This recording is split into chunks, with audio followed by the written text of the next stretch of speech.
sahabat BKI, balik lagi di Rainy Podcast, tempat kita ngobrol santai soal lika-liku dunia perkuliahan.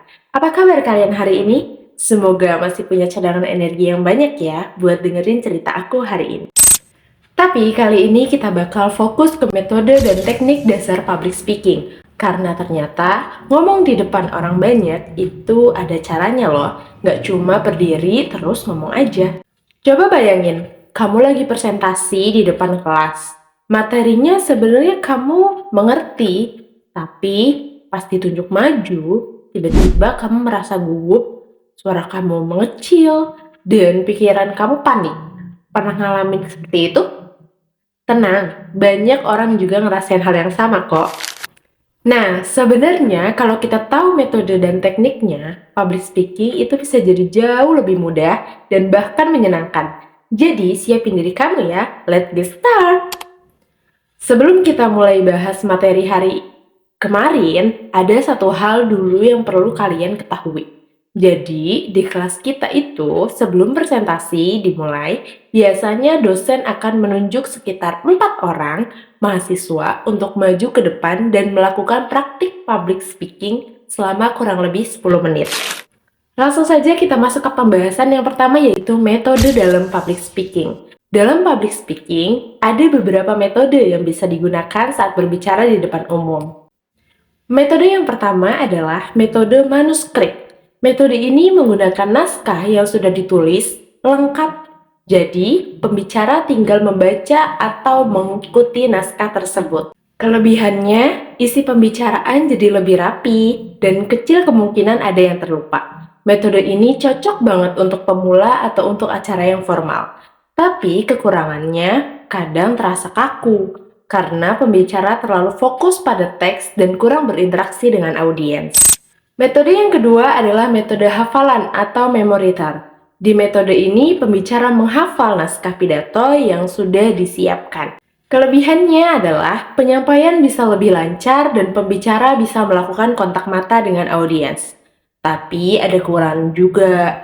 Kalau lupa sedikit aja bisa langsung panik dan pidatonya jadi terganggu deh.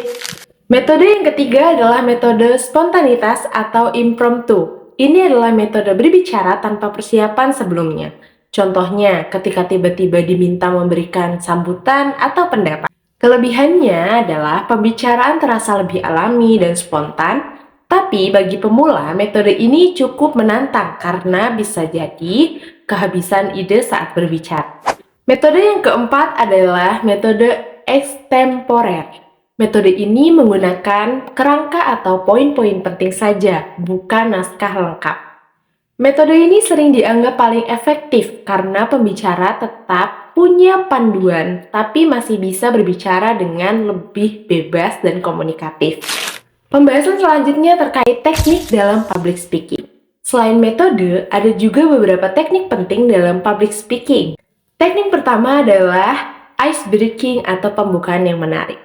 Ice breaking bisa berupa pertanyaan, cerita singkat, atau humor ringan yang membuat audiens lebih tertarik untuk mendengarkan. Karena jujur saja, kalau pembukaan kita membosankan, audiens bisa langsung kehilangan fokus. Teknik kedua adalah teknik vokal. Dalam public speaking, suara itu sangat penting. Ada 3 hal utama yang harus diperhatikan.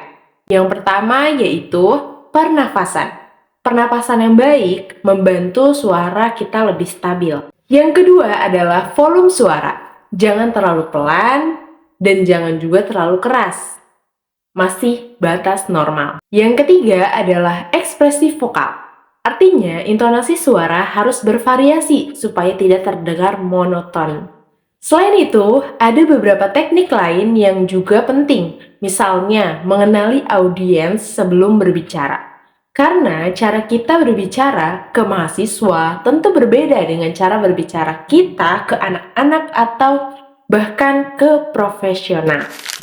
Kemudian membuat poin-poin dari materi supaya penyampaian lebih terstruktur.